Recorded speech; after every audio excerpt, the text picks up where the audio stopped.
The humans had learned all too well that war brings death, and death brings extinction. Ambassador Roy Ward strode down the ramp of his shuttle onto the Vulcan homeworld, squinting against the harsh alien sunlight. The grizzled veteran and skilled xenolinguist had been sent to serve as humanity's emissary, a role he accepted with grim determination. At the bottom of the ramp stood Keed, a high-ranking Vulcan diplomat, eyeing Roy with undisguised suspicion and disdain. "Ambassador Ward," Keed said flatly, not extending his hand, "the Vulcan High Council has reluctantly agreed to accept a human representative, but make no mistake, you are here only so we may gain insight into your species' unnaturally rapid technological advancement. You will be closely monitored at all times." Roy met Keid's cold gaze unflinchingly. "I'm not here to make friends, Keid. I have a job to do, and I intend to do it." As they walked through the bustling capital city, Roy couldn't help but marvel at the Vulcans' advanced infrastructure and gleaming spires that seemed to touch the clouds. It was a stark contrast to the barren wastelands and crumbling ruins that scarred Earth's surface, the legacy of centuries of unrelenting warfare. "Must be nice," Roy muttered under his breath, "not blowing up your civilization every other generation." Keed recoiled slightly, both fascinated and repulsed by Roy's blunt reference to humanity's self-destructive past. He quickly composed himself as they arrived at the ambassadorial quarters. "Remember, Ambassador," Keed warned, his voice low and menacing, "any attempt to access restricted Vulcan data networks will result in your immediate imprisonment. You are here on our terms." With that, he turned abruptly and strode away. Alone in his sparse quarters, Roy began unpacking his few belongings. His hands hesitated as he pulled out an old photograph, its edges worn and frayed. In it, a younger Roy stood with his squadmates, their faces grim and haunted, amidst the ruins of a war-ravaged city.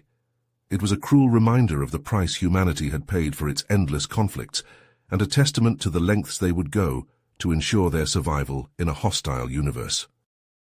As Roy set the photo on the bare shelf, he knew that his mission was about more than just diplomacy. It was about securing humanity's future by any means necessary, even if it meant confronting the ghosts of their bloody past and the looming specter of a merciless galaxy. The stakes couldn't be higher. Another war would doom them all. But humans were done caving to despots. If it came to it, the Vulcans would learn why, after everything, humans avoid war. Because when pushed to the brink of annihilation, humans always find a way to claw and scrape out victory, no matter how bloody the path. The Vulcans had no idea who they were dealing with. The next morning, Roy rose early and put on his best diplomatic attire, a sharp suit in navy blue. He steeled himself as he strode to the great hall of the Vulcan High Council. At the entrance, Keed ushered Roy inside, his expression unreadable. Roy stepped to the center of the cavernous circular room, eyeing the stern faces of the assembled Vulcan leaders. He cleared his throat. "Esteemed members of the High Council, I come before you today to propose a mutually beneficial trade agreement between Earth and Vulcan. We offer rare minerals, advanced medical technology, and cultural exchange. In return, we hope to learn from your wisdom and scientific achievements." A severe-looking Vulcan elder rose, his robes swishing. "A pretty speech, human, but you neglect our most crucial demand. Your world possesses immensely destructive weapons, the planet killers. You will share this technology with us, or there will be no trade." Roy shook his head. "Counselor, with respect, that is the one thing we cannot do. We swore an oath to never again allow such devastating power to spread. The cost is too high." The elder narrowed his eyes. "You seek to hoard your advancements. Your people are selfish and paranoid, unfit for the galactic stage." Roy felt his temper rising, but he kept his voice level. "Counselor, it is because we have seen the horrors of unchecked weapons that we guard them so fiercely. We made that mistake before. Never again." Shouts erupted from the Vulcans, some nodding in agreement, others gesticulating angrily. Keed abruptly stood, raising his hands for silence. The room fell quiet. Keed turned to Roy, his gaze piercing. "Ambassador, you speak of horrors and mistakes. Explain this history you reference. Make us understand. Roy hesitated, the old wounds aching, but he saw no other path. He began to speak, his voice rough. Very well. Hear now the tale of Earth's final war, of continents scorched to cinders, of billions dead in the blink of an eye, of a world left broken and barren. As Roy recounted the grim saga, the Vulcans listened in rapt attention. Some shifted uneasily, while others leaned forward, morbidly fascinated. Roy's voice nearly broke as he described the planet killers incinerating entire cities, the unbearable losses, the scars that could never heal. When he finished, a heavy silence hung in the air. Keed finally spoke. And what lesson did humanity take from this apocalypse? Roy met Keed's eyes steadfastly. That war has no winners. Only in peace and unity can we have any hope of thriving. Murmurs rippled through the assembled Vulcans. Some looked thoughtful, nodding slowly. Others scoffed dismissively. The meeting ended with no resolution.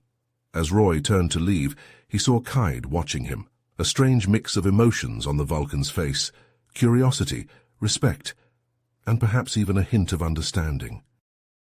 Roy was in his quarters studying a holographic star map when an urgent chime sounded. He tapped the comm panel. Ward here. Ambassador, your presence is urgently requested in the High Council chambers, a Vulcan aide stated, an uncharacteristic tremor in his voice. Minutes later, Roy strode into the Great Hall to find the Vulcan leaders in a state of utter disarray. They spoke over each other in agitated tones, some pacing restlessly. Kaid beckoned Roy over, his face grave. Ambassador Ward, we face a crisis of catastrophic proportions, Kaid said, his words clipped and terse. A Vulcan warship, the Forge, has gone rogue. Its captain, a radical isolationist named Surratt, threatens to attack the Andorian colony on Theris Prime. Roy frowned. The Andorians were a peaceful people, known for their art and philosophy. What's this lunatic's rationale? Kaid hesitated, then spoke softly. The Forge, it carries a prototype weapon, a planet killer reverse-engineered from salvaged fragments of human designs. Roy felt like he'd been punched in the gut, the sins of Earth reborn to haunt them. He shook his head. How could you, after everything I shared? We had no choice, Kaid snapped. The High Council deemed it necessary to ensure Vulcan security. But Surratt's betrayal proves the folly of our arrogance. A Vulcan elder stepped forward, her voice pleading. Ambassador, we beg of you, help us stop the Forge before it's too late. Your experience with such weapons is exactly why we swore never to use them again, Roy finished grimly. The room fell silent, all eyes on him. He closed his eyes, a heavy sigh escaping his lips. When he opened them, they shone with fierce resolve. I'll help you. On one condition, after this is over, you destroy all records of the planet killers. Every schematic, every data file, it all burns. The Vulcans glanced at each other uneasily. Finally, Kaid nodded. Agreed. As Roy and Keed boarded a sleek pursuit craft in the hangar bay, Roy couldn't help but feel a sense of dread. The ghosts of Earth's mistakes, risen anew. He checked the charge on his pulse rifle, the weight familiar in his hands. So why'd this Surratt go off the deep end? Roy asked as they rocketed out of Vulcan's atmosphere. Stars blurred past the viewports as they hurtled through space. Kaid's jaw clenched. He leads a faction that believes Vulcan has grown soft, that we must conquer and subjugate to reclaim our strength. Roy let out a harsh bark of laughter. Where have I heard that before? It's the same story again and again, blind fools chasing power, never seeing the cliff until it's too late. Keed glanced at him, a flicker of curiosity in his eyes. Your world's scars run deep. Deep enough to know that Surratt's path leads only to ash and bones. As the Forge grew larger on their sensors, Roy and Keed made their final preparations. Roy synced his HUD to the ship's tactical display, the rogue vessel's schematics glowing in his visor. Stick close, stay low, Roy instructed, checking the seal on his helmet. We breach the airlock, make for the reactor control room. If we can destabilize the core matrix, the feedback should fry the planet killer's firing mechanisms. Keed nodded, his own rifle held at the ready. There was a newfound steel in his gaze as he met Roy's eyes. The student has become the teacher. With a bone-shaking clang, the two ships locked together. Roy and Keed took up positions on either side of the airlock. The hatch hissed open, revealing a dimly lit corridor. Alarms blared, red lights flashing. Roy charged through, rifle up. "Let's dance." Roy and Keed charged down the dimly lit corridors of the rogue ship, pulse rifles at the ready. They rounded a corner and were suddenly met with a hail of energy bolts as a squad of heavily armed Vulcan soldiers opened fire. Roy dove for cover behind a bulkhead, Keed close behind. The soldiers advanced, their weapons spitting deadly streams of plasma. Roy blind-fired around the edge of the bulkhead, the acrid smell of ozone filling the air. Keed leaned out and squeezed off a few precise shots, dropping 2 of the attackers. But more kept coming, threatening to overwhelm them through sheer numbers. Roy reached for a plasma grenade on his belt, preparing to make a last stand. As he primed the explosive, his eyes fell on one of the fallen Vulcan soldiers. A strange device was clipped to the soldier's belt, blinking with an ominous red light. Recognition flashed in Roy's mind. A neural inhibitor, used to suppress emotions and ensure total obedience. The pieces fell into place. These soldiers weren't in control of their actions. They were puppets, their strings pulled by the radical faction that had seized the ship. Roy's grip tightened on his rifle, a new determination surging through him. He met Keid's gaze. "They're being controlled. We need to get to the bridge and stop this at the source." Keid nodded grimly. As one, they burst from cover, laying down a blistering barrage of suppressing fire. The Vulcan soldiers fell back, momentarily thrown into disarray. Roy and Keid pressed forward, leapfrogging from one position to the next, steadily pushing toward the bridge. At last, they reached the reinforced doors of the bridge. Roy slapped a breaching charge on the lock and stood back. The explosive detonated with a thunderous boom, blasting the doors inward. Through the smoke strode a tall, grizzled Vulcan, his uniform adorned with the insignia of a commander. He surveyed Roy and Keid with cold disdain. "I am Commander Zorus, and you are too late to stop the glorious conquest we have begun." "There's no glory in genocide," Roy shot back, his rifle trained on Zorus's chest. "War only breeds more war. It has to end." Zorus laughed, a harsh and hollow sound. "Typical human weakness.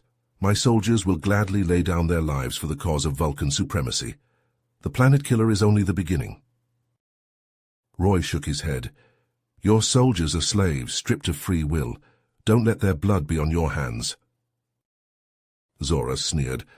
"You know nothing of what it takes to—" "Vulcans of the Forge, listen to me!" Roy shouted, his voice carrying over the ship's intercom. "You are not mindless drones. You are individuals with the power to choose. Fight the inhibitors. Remember who you are." For a long moment, silence reigned. Then a tremor seemed to pass through the assembled Vulcan crew. Their expressions shifted, confusion and horror dawning, as the neural inhibitor's hold began to waver. Seizing the moment, Keid lunged at Zorus, grappling for the control device in the commander's hand, the detonator for the planet killer. Zorus snarled and fought back savagely, the two Vulcans locked in a desperate struggle. Roy leapt forward to aid Keid, slamming his rifle butt into Zorus's temple. The commander crumpled, the detonator clattering from his grasp.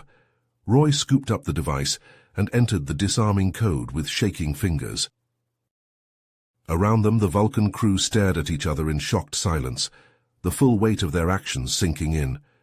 Roy stood and faced them. "What happened here was not your fault. You have a choice now, a chance to be better than those who used you." Zorus and his co-conspirators were quickly taken into custody. As Roy and Keid marched them off the bridge, the rest of the crew parted before them, a mix of shame and gratitude on their faces. The journey back to Vulcan was a somber one. Roy stared out the viewport at the stars streaking past, his mind churning with the implications of all that had transpired. The planet killer was gone, but the scars it had nearly left would not soon heal.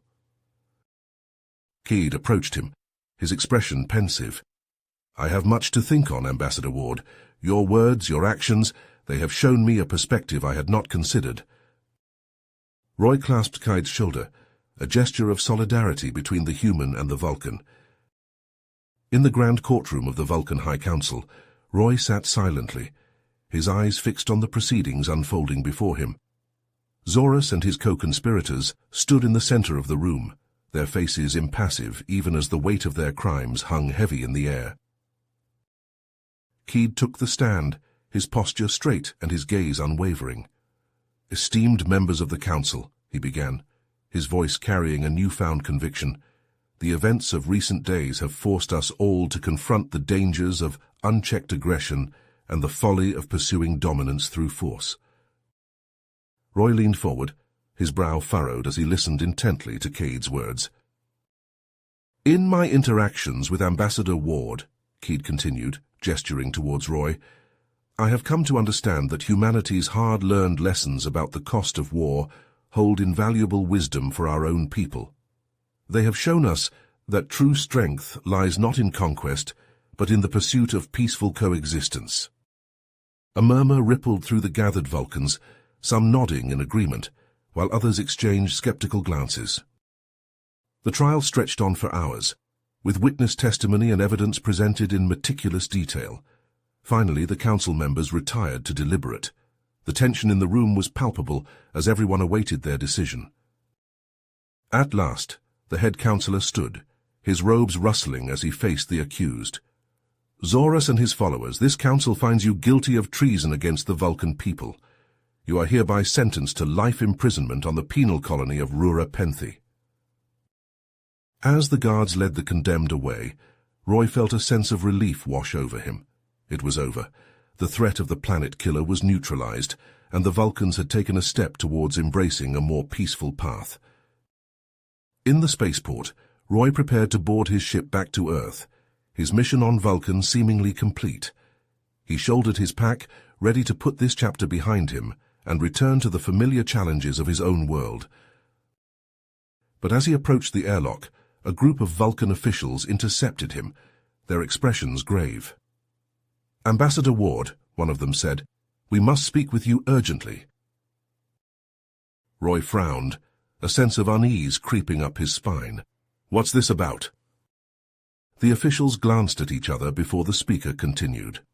"We have reason to believe that the neural inhibitor technology used by Zorus was not of Vulcan origin. Our intelligence suggests it was provided by a third party, an unknown entity seeking to destabilize the fragile peace between our worlds." Roy's mind raced, the implications of this revelation sinking in. If there was a hidden puppet master pulling the strings, the threat was far from over. "We need your help, Ambassador," another official implored. "Your unique perspective and experience could be vital in unraveling this mystery and ensuring the safety of both our peoples." Roy hesitated, torn between his duty to Earth and the knowledge that walking away now could have dire consequences. He thought of the sacrifices humanity had made, the scars they bore from their own bloody history. If there was even a chance that he could prevent another war, didn't he have an obligation to try?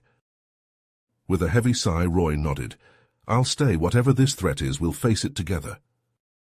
As he watched his ship depart without him, Roy felt the weight of his decision settling on his shoulders. He turned to find Kaid standing beside him, a look of grim determination on the Vulcan's face. Side by side, the human and the Vulcan stood, ready to plunge into the unknown and confront whatever challenges lay ahead. The fate of their worlds, perhaps even the galaxy itself, hung in the balance. The camera panned up, the stars glittering coldly in the vast expanse of space. In the infinite depths of the cosmos, secrets lurked, waiting to be uncovered, and on the surface of Vulcan, an unlikely alliance prepared to meet them head-on, knowing that the price of failure was a price too high to pay. You have reached the end of the story. If you enjoyed this story and want to support us, please leave a like and subscribe to our channel, and for every comment that says 88, I will heart every single one of them. Thank you for your time.